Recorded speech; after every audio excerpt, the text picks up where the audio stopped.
my pleasure at this time to introduce Dr. Bahman Ghorashi.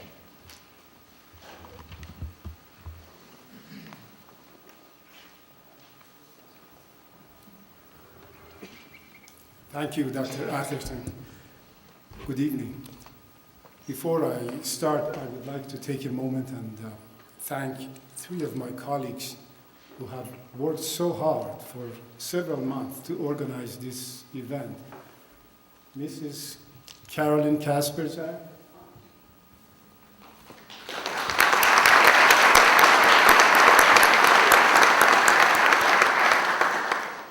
Mr. Greg Shuve,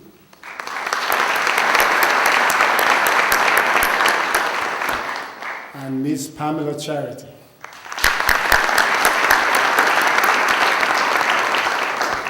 Thank you. Last year, I began the State of the College address with a historical view of who we are and what we are about.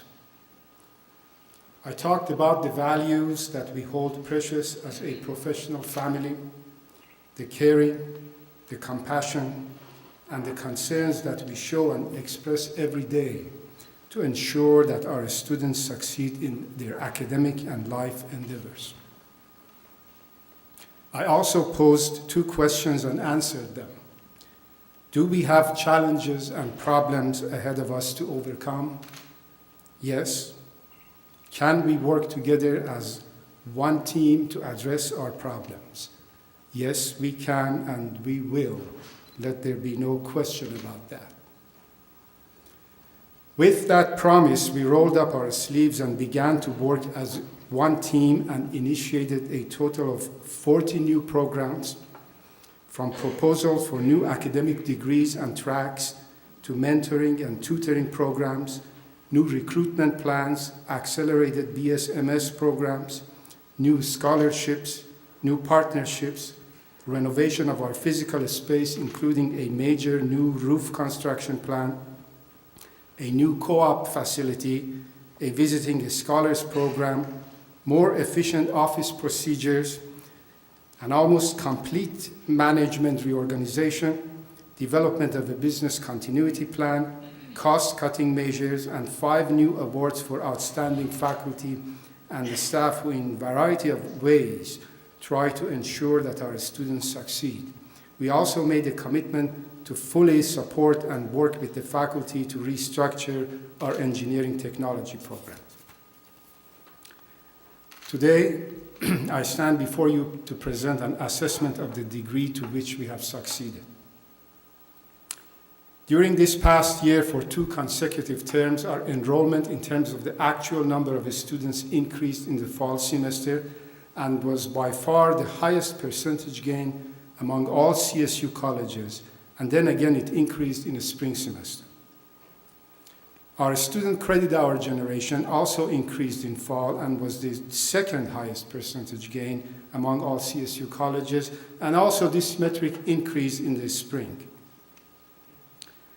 The number of research proposals submitted by our faculty increased, and the actual number of proposals funded was doubled, 46% versus 23%.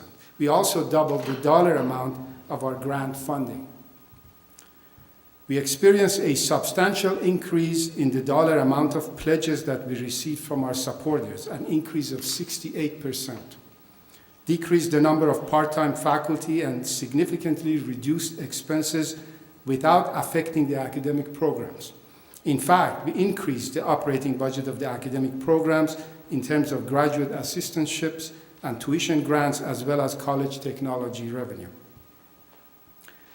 We established a flat organizational structure to respond quickly to internal and external demands and met all the internal and external deadlines, and in most cases processed the paperwork and electronic communications that reached us within 1 or 2 days.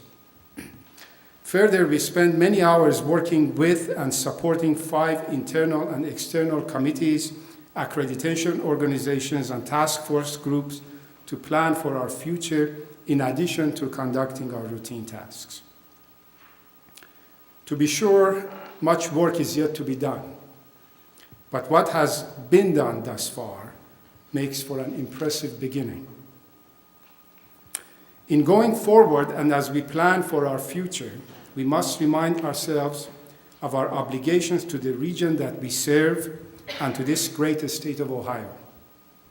Colleges and universities can be a source of economic development and vitality for a region and can play a pivotal role in developing and retaining the needed talent. We are indeed located in a very special region. In 1788, John Henry James described Ohio as that portion of the United States situated between Pennsylvania, the rivers Ohio and Scioto, and Lake Erie. From the time of that early description to now, Ohio's geography has played a fundamental role in attracting commerce, as 60% of all US and Canadian households lie within 600 miles of this state. Ohio companies export products to 205 countries. According to Manufacturers News, Inc., MNI, Ohio ranks as the third largest industrial state behind California and Texas and is home to 21,634 manufacturing companies. Today, Ohio ranks second in the US in the production of vehicles with its $16 billion a year auto industry, and is ranked first in the nation in the number of Tier 1 suppliers with about 1.8 million light vehicles produced each year. Ohio ranks second in the nation in the manufacturing of aircraft engine and engine parts, and among the top 10 in the aerospace products and parts manufacturing industry. The state's gross domestic product in 2005 was $441 billion, which made Ohio the seventh largest state economy. Ohio has more Fortune 500 companies than any other state with the exception of California, New York, and Texas. Tonnage shipped on the Ohio exceeds that which passes through the Panama Canal.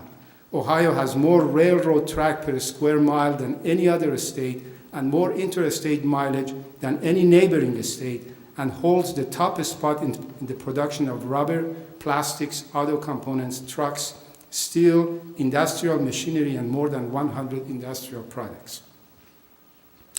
Yet, Ohio lost 32,337 manufacturing jobs and 93 plants over a 12-month period in 2005. In fact, since 2001, Ohio has lost over 840 plants. In June 2007, the seasonally adjusted rate of unemployment was 5.7% compared to the national rate of 4.5%. Ohio's per capita income of $32,478 in 2005 was ranked 27th among the 50 states.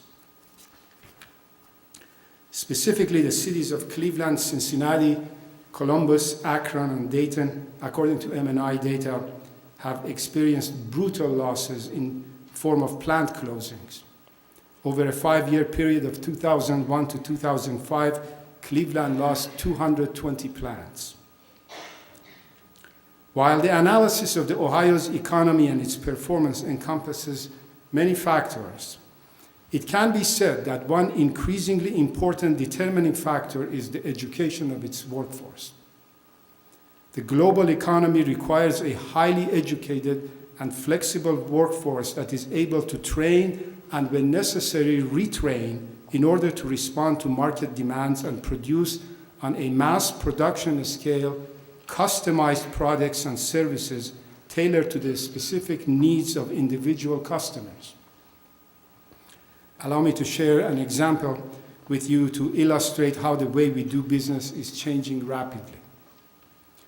Today, in certain clothing store locations, you can enter a cubicle where you are scanned for size. The data is stored under your name and address, and once this data